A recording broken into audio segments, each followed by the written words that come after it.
If you are drawing buildings that are going to be built inside of city limits, and many of them are, there will be code requirements, or I should say city ordinances, for a minimum number of parking spaces for each building occupancy.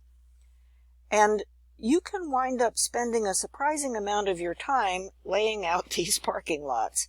So let's just look at some standards for drawing parking lots. The standard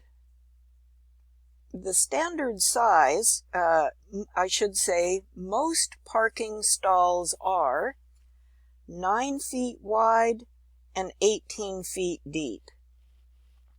You will find parking stalls that are narrower than that. That's really annoying if you've ever been in a car trying to park there. You can find stalls wider than that. That's really luxurious. So this is the starting point. If I were you, I would never go less than 9 feet wide.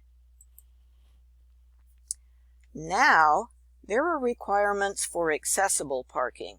And when you're doing commercial buildings, you are governed by Americans with Disabilities Act, by ADA law, which is part of the building code. So, for an accessible parking space, you must have a space at least 8 feet wide, and you must have at least 5 feet space next to that stall, and that's for the person to maneuver and get out of their car and into their chair or whatever other device they're using. So that's an accessible car stall, 8 feet wide, 5 foot stall, or 96 inches, 60 inches. Then for a van accessible stall, that's over here on the right, the van stall must be at least 11 feet wide, or 132 inches, and the access aisle must be at least 5 feet wide, or 60 inches wide.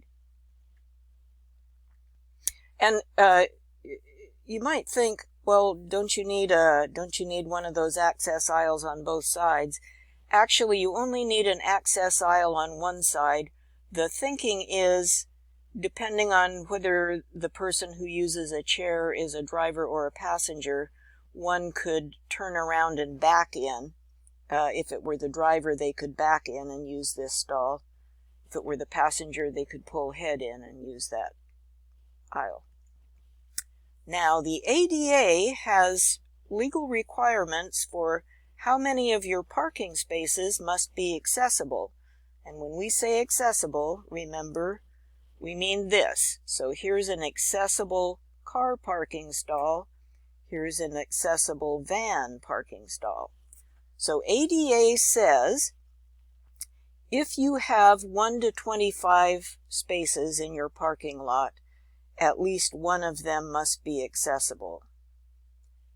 If you have, let's say you have 100 spaces, all right, here's the 76 to 100 parking spaces, you must have at least 4 accessible spaces. So you could have 96 unaccessible and 4 accessible. And ADA says, however many you have, you must have at least 1 van accessible space, no matter what.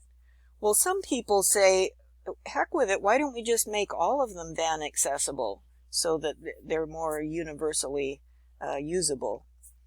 Well, anyway, at a place like LCC, Lane Community College, where we have a bunch of parking spaces in all the parking lots, we have to follow these guidelines, and so we must calculate how many accessible spaces must we have, and then we sprinkle them across the campus. I have some issues with that because, well, and you may too if you use a chair, none of the spaces is close to a building. So yeah, you can get out of your car and into your chair, but then you still have a big trek to get to wherever your building is. So the campus is still working on that issue. Here's a typical parking lot layout. Here are the 9-foot wide, 18-foot deep stalls.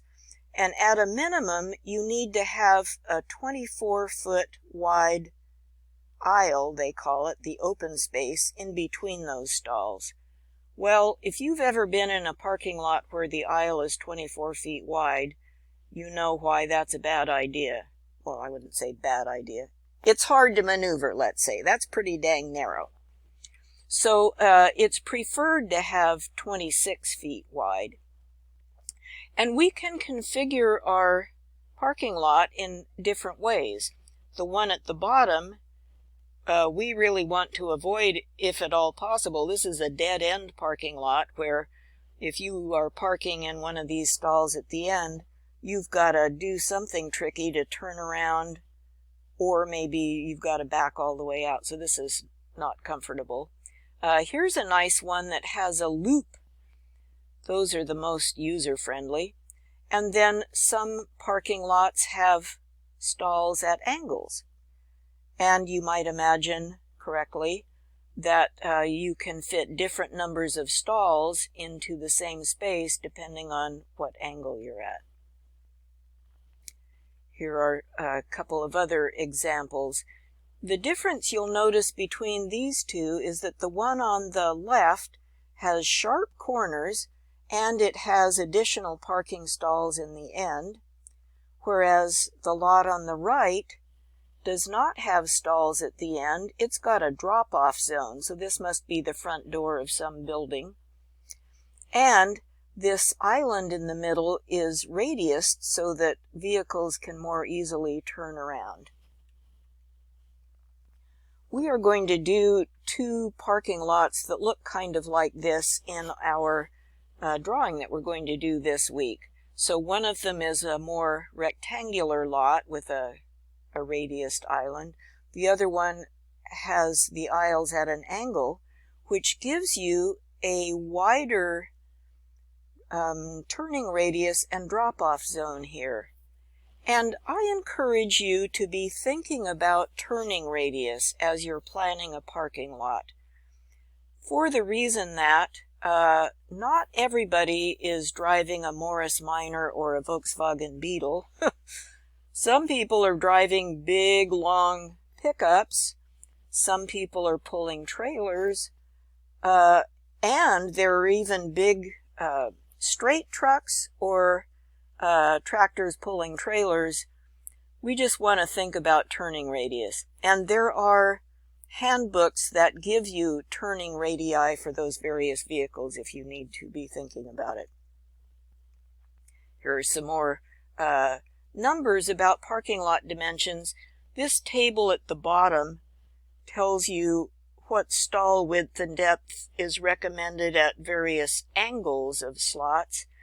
And in this slide, on slide 9, I photoshopped out the metric numbers and just gave you the foot and inch marks. I think the table is easier to read. If you're doing metric, then use this one. If you're doing feet and inches, use this one. So this tells you how to fit these stalls at various angles into your parking lot and how wide the aisle has to be. I think this is the last slide. This is from Fort Worth, Texas, where they are showing their standards for various angles of slots, and you can begin to get a sense of how big a space you can fit a certain number of stalls into. So there are trade-offs.